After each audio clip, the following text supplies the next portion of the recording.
Good morning, students. Today we are going to start chapter number 16, water. The topic is states of water.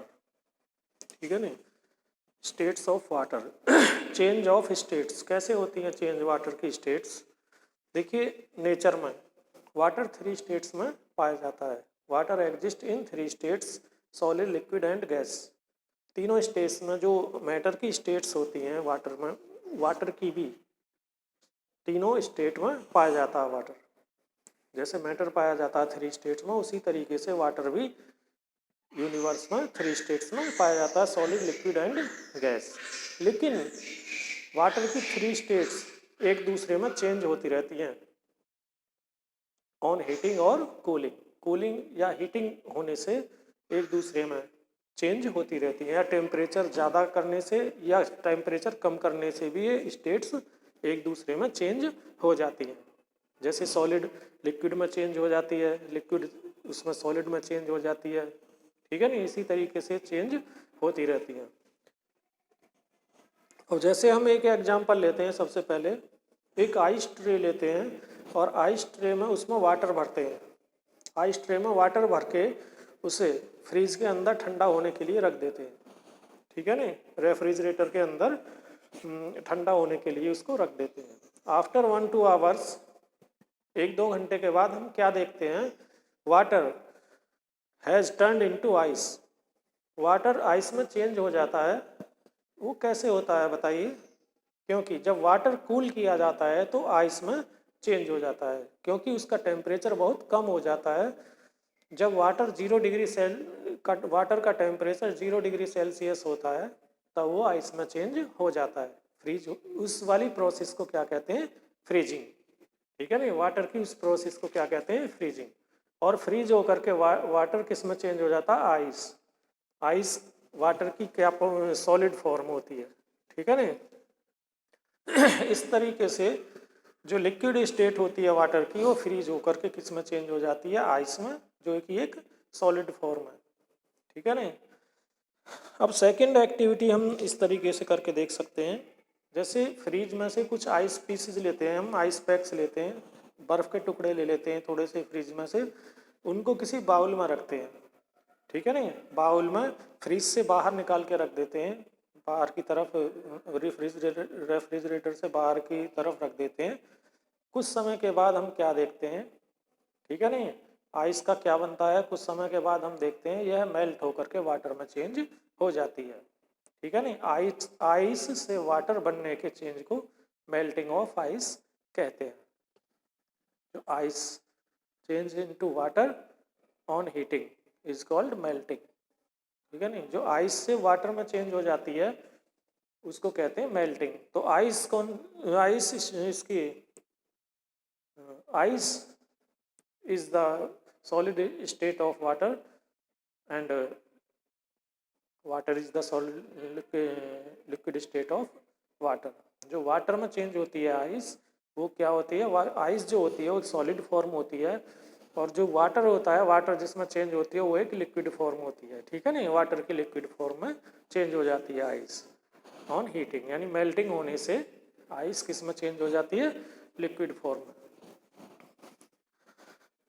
अब देखिए third वाली activity में हम क्या करके देख सकते हैं. जब बहुत से जैसे कपड़े धोते हैं घर पर, तो घर पर कपड़े धोने के बाद धूप में सुखा देते हैं. धूप में सुखाने के लिए कुछ समय के बाद क्या देखते हैं, जो गीले कपड़े थे वो क्या हो जाते हैं? ड्राई हो जाते हैं.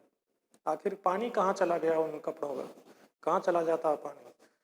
तो जब हम गीले कपड़े बाहर धूप में डालते हैं, सनलाइट में डालते हैं, तो सन की जो हीट होती है उससे हीट होकर जो वाटर होता है हीट होकर के एवोपरेट होकर स्टीम में चेंज होकर के एवोपरेट हो जाता है. और एवोपरेशन के बाद वो क्या होता है? वहाँ से वाटर वेपर के रूप में ऊपर चला जाता है, बाहर चला जाता है एटमॉस्फेयर में, और ड्राई कपड़े वहाँ पर सूख जाते हैं, सूखते हुए हमें दिखाई देते हैं. ठीक है ना. तो इस तरीके से जब एवोपरेट हो जाता है वाटर सन की हीट से, तो कपड़े के जो अंदर वाटर होता है वो वाटर वेपर के रूप में चेंज होकर के एटमॉस्फेयर में मिक्स हो जाता है. ठीक है ना. तो वाटर का एवोपरेशन होता है सन की हीट में होता है। देखिए जहाँ हाई टेम्परेचर होता है वहाँ पर ज़्यादा होता है। तो व्हाट इज एवोपरेशन, और पहले हम समझते हैं what is evaporation. Evaporation means होता है वाष्पीकरण हिंदी में, यानी वाटर का चेंज होकर के वाष्प बनना या स्टीम बनना, उसको क्या कहते हैं evaporation. Water changes into water vapour on heating is called evaporation. तो वाटर में देखिए दोनों प्रोसेस होती है, कंडेंसेशन भी और एवोपरेशन, दोनों प्रोसेस होती हैं इसमें। हमारे जो उसमें एनवायरनमेंट में दोनों प्रोसेस होती रहती है हमेशा, एवोपरेशन एंड कंडेंसेशन। तो एवोपरेशन जो होता है हीटिंग होने पर होता है, और कंडेंसेशन होता है वो कूलिंग होने पर होती है प्रोसेस। ठीक है। अब एवोपरेशन की जो प्रोसेस होती है उसके लिए कुछ कंडीशंस नेसेसरी होती हैं। कौन कौन सी कंडीशंस हैं उसमें? Conditions that help evaporation. First condition होती है इसमें ए हाई टेम्परेचर। ठीक है ना, first is a high temperature.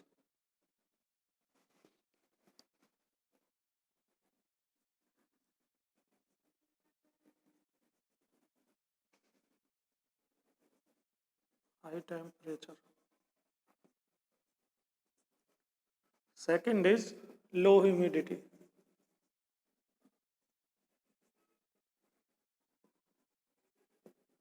Low humidity. Third is large surface area. A large surface area.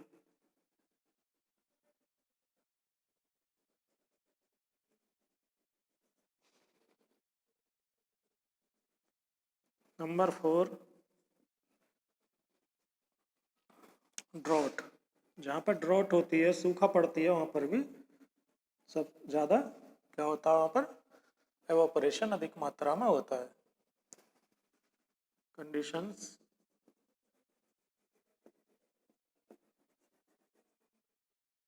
That help evaporation.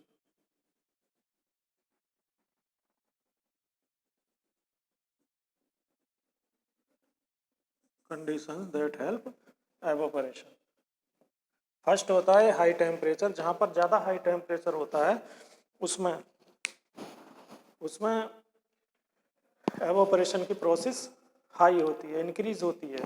और जब लो टेम्परेचर होता है तो उसमें एवोपरेशन की प्रोसेस कम होती है। अब जो जहाँ पर लो ह्यूमिडिटी होती है, एयर में जो ह्यूमिडिटी होती है, ह्यूमिडिटी की अमाउंट होती है, जहाँ पर कम होती है यानी ड्राई एयर होती है, वहाँ पर एवोपरेशन की प्रोसेस इंक्रीज होती, हाई होती है। ठीक है, एवोपरेशन की रेट कैसी होती है? हाई होती है। जहाँ पर लो ह्यूमिडिटी होती है उसमें एटमॉस्फेयर में, ठीक है ना, ह्यूमिडिटी की जो अमाउंट है कम होती है, यानी कि ड्राई एयर होती है, वहाँ पर सबसे ज़्यादा एवोपरेशन की रेट अधिक होती है। अब एक लार्ज सरफेस एरिया, जहाँ पर एवोपरेशन किसका होता है? लिक्विड का जो वाटर होता है उसका एवोपरेशन होता है। अब वो वाटर किस बर्तन में है, कितने सरफेस एरिया में फैला हुआ है, उसके ऊपर उसका डिपेंड होता है एवोपरेशन की रेट। जो ज़्यादा सरफेस एरिया होता है, ज़्यादा बड़ा बर्तन है या ज़्यादा बड़ा जैसे पॉन्ड है, सीज, ओशियंस है, तो जो ज़्यादा एरिया में फैला हुआ है वाटर, वहाँ पर ज़्यादा उसकी एवोपरेशन की रेट अधिक होती है। और जो छोटी होती है सरफेस एरिया, जिसमें छोटे बर्तन में रखा हुआ होता है वाटर, उसमें एवोपरेशन की रेट जो होती है वो कम होती है। वाटर के एवोपरेशन की रेट कम होती है। इसी तरीके से जहाँ ड्रॉट होती है, अधिक दिन से बारिश नहीं होती है, ह्यूमिडिटी कम होती है, जहाँ ड्रॉट होती है, सूखा पड़ती है, वहाँ पर एवोपरेशन अधिक रेट से होता है। ठीक है, उसकी रेट अधिक होती है वहाँ पर, उन स्थानों पर। और जहाँ पर ह्यूमिडिटी ज़्यादा होती है, अधिकतर मॉइस्चर होता है, बारिश होती रहती है, वहाँ एवोपरेशन की रेट कम होती है।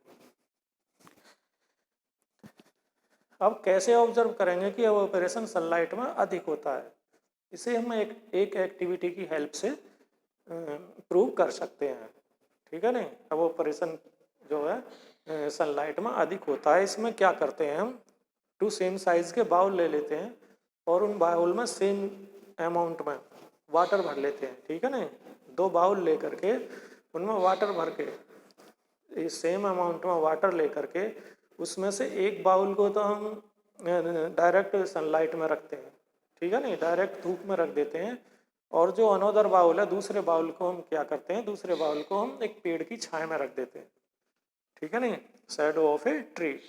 तो उसमें रख देते हैं हम पेड़ की जो शेड है, शेड ऑफ ए ट्री, पेड़ की छाया में रख देते हैं।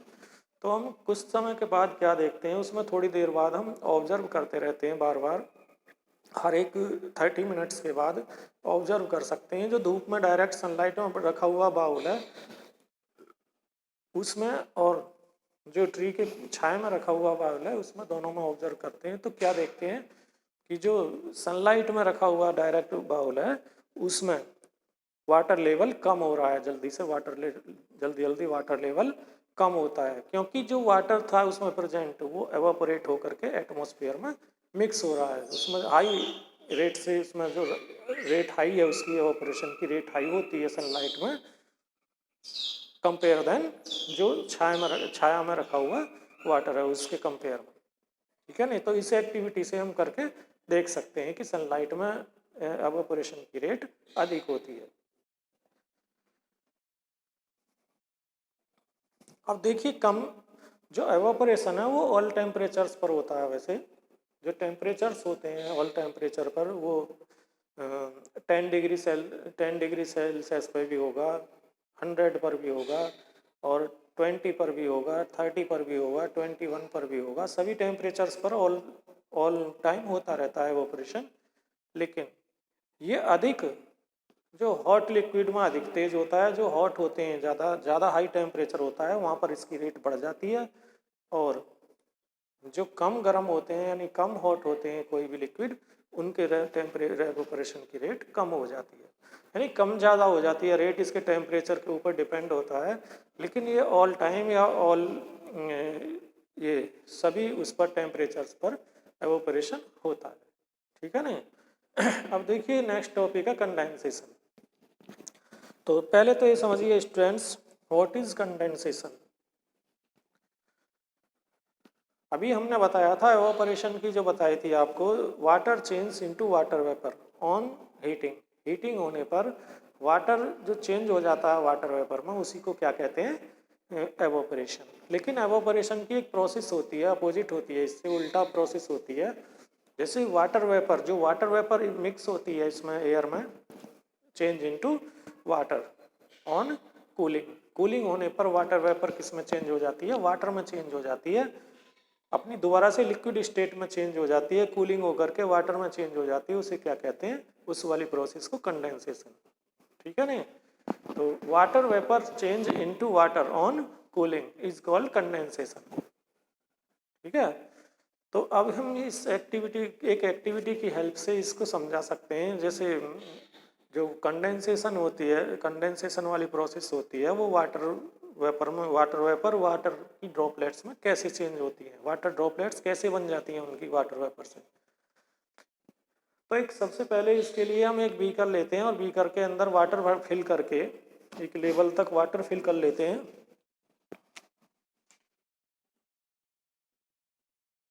एक बीकर लेते हैं इसके लिए, और बीकर में क्या करते हैं, सबसे पहले वाटर फिल करके यहाँ पर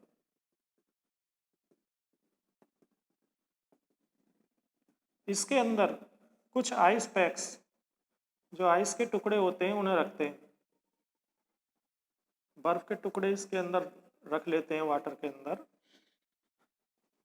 और आफ्टर सम टाइम्स, कुछ समय के बाद हम क्या देखते हैं इसमें, आइस पैक्स, कुछ समय के बाद हम क्या देखते हैं, इस बीकर की जो आउटर वाल है, यहाँ पर आउटर वाल्स पर क्या होते हैं, यहाँ पर वाटर की ड्रॉपलेट्स कलेक्ट होना शुरू हो जाती हैं, फॉर्म हो जाती हैं यहाँ पर वाटर ड्रॉपलेट्स। इसकी जो वाल होती हैं इस पर वाटर ड्रॉपलेट्स कलेक्ट होना शुरू हो जाती हैं। अब ये बताइए कि ये वाटर ड्रॉपलेट्स कहाँ से आ गए, जो वाटर की बूंदें हैं ये आपको कहाँ से दिखाई देनी शुरू हो गई। तो ये वाटर की जो ड्रॉपलेट्स हैं, अंदर से तो वाटर आता नहीं है, इसके जो गिलास की वॉल है इसके अंदर से बाहर की तरफ वाटर नहीं आ रहा है, लेकिन ये कहाँ से आ गए ड्रॉपलेट्स, क्योंकि जो ये कूल है यहाँ पर ज़्यादा, ये इसके जो आइस पैक्स कूल होने की वजह से, ठीक है नहीं, ये कोल्ड वाटर होने की वजह से जो इसके अंदर कोल्ड वाटर है उसके जो साइड की जो बीकर का जो साइड की जो एटमॉस्फेयर है यहाँ का साइड का एटमॉस्फेयर इसमें जो एयर प्रेजेंट है इसका मतलब उसके अंदर एयर के अंदर क्या होती है ह्यूमिडिटी या वाटर वेपर प्रेजेंट होती है। ठीक है नहीं, वाटर वेपर जो प्रेजेंट होती है वो कूल होने पर क्या होगी चेंज होकर के कंडेंस होकर के क्या बन गई हो ड्रॉपलेट्स ऑफ वाटर। ठीक है नहीं, तो इससे ये प्रूव होता है कि water vapours are present in the air. Air के अंदर वाटर वेपर प्रेजेंट होती है क्योंकि जो हमारे जो बीकर के चारों तरफ की जो ये जो एयर होती है उसमें जो वाटर वेपर है वो कंडेंस होने की वजह से, क्योंकि कूलिंग यहाँ पर टेम्परेचर बहुत लो हो गया इसकी वजह से आइस पैक्स की वजह से, तो ये साइड का टेम्परेचर भी कम होने की वजह से जो वाटर वेपर प्रेजेंट थी एयर में यहाँ पर बीकर के चारों तरफ वो किस में चेंज होगी, water vapour change into water condense होकर के। ठीक है नहीं, कूलिंग होकर के, और वो कहाँ पर कलेक्ट होना शुरू होगी, जो इसकी वॉल्स हैं जो बीकर की वॉल्स हैं उस पर कलेक्ट होना शुरू हो जाती हैं।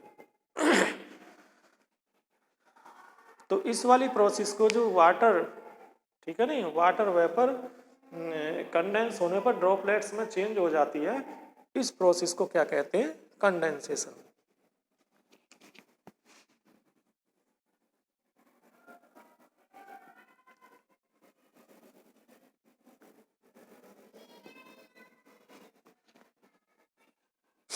अब नेक्स्ट देखिए, एक next activity is to observe condensation of steam into water on cooling. हम किस तरीके से हम ऑब्जर्व करेंगे कि water cooling, water vapour cooling होने पर वाटर में चेंज होती है, वाटर की ड्रॉपलेट्स में चेंज हो जाती है कूलिंग होने पर। हम एक एक्टिविटी के द्वारा इसे प्रूव कर सकते हैं। इसके लिए सबसे पहले हम क्या लेते हैं, एक बर्तन में वाटर बॉईल करते हैं। ठीक है ना, सपोज एक बर्तन लेते हैं उसमें वाटर बॉईल कर लेते हैं।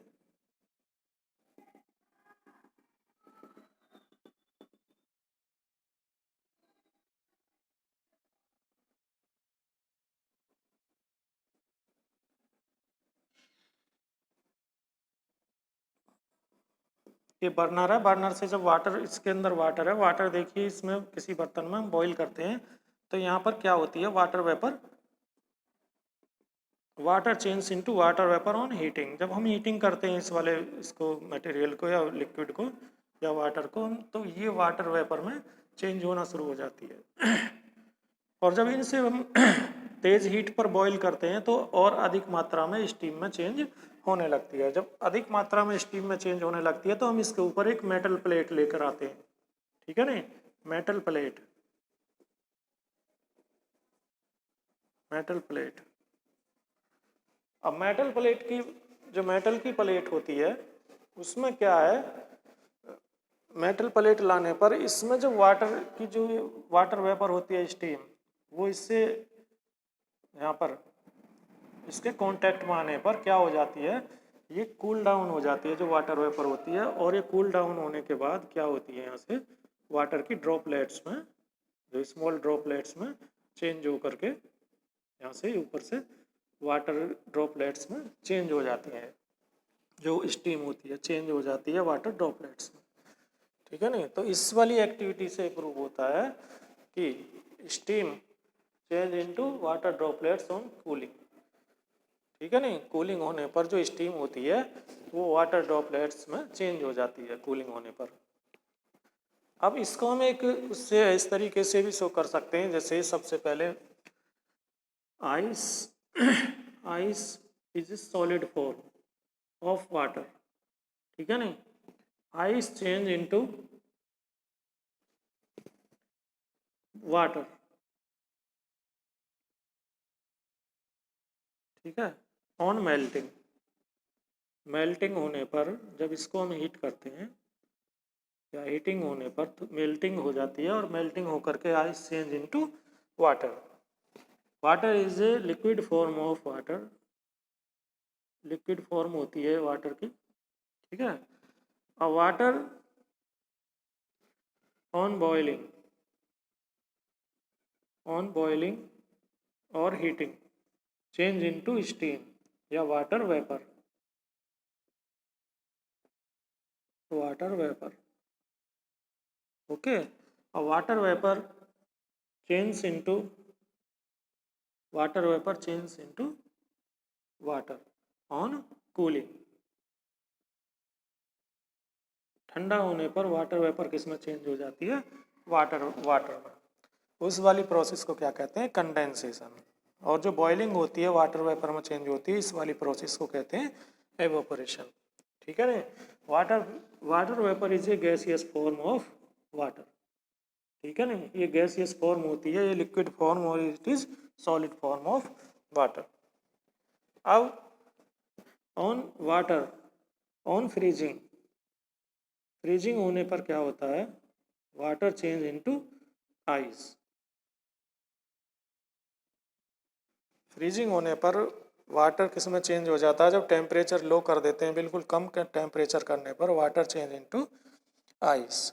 Ice is a solid form, यानी लिक्विड से सॉलिड में भी चेंज हो जाती है, लिक्विड से गैसियस फॉर्म में भी हो जाती है, और गैस से लिक्विड में भी, और लिक्विड से सॉलिड में, या सॉलिड लिक्विड में भी चेंज हो जाती है। इस तरीके से interchangeable of the forms of water, जो स्टेट होती है वाटर की, उसमें इस तरीके से चेंजिंग होता है इसमें। ठीक है नहीं? टेम्परेचर कम ज़्यादा करने से ये एक दूसरी स्टेट में भी चेंज हो सकती हैं वाटर की, जो तीनों फॉर्म्स होती हैं। तो स्टूडेंट देखिए, इस वाली वीडियो में आप अच्छी तरह से ये समझ गए होंगे स्टेट्स ऑफ वाटर। ठीक है नहीं? और उसकी चेंजेस के बारे में भी समझ गए होंगे। ठीक है नहीं? तो अब बाकी जो आपके रिमेनिंग टॉपिक हैं हम नेक्स्ट वीडियो में एक्सप्लेन करेंगे। Thanks, have a nice day.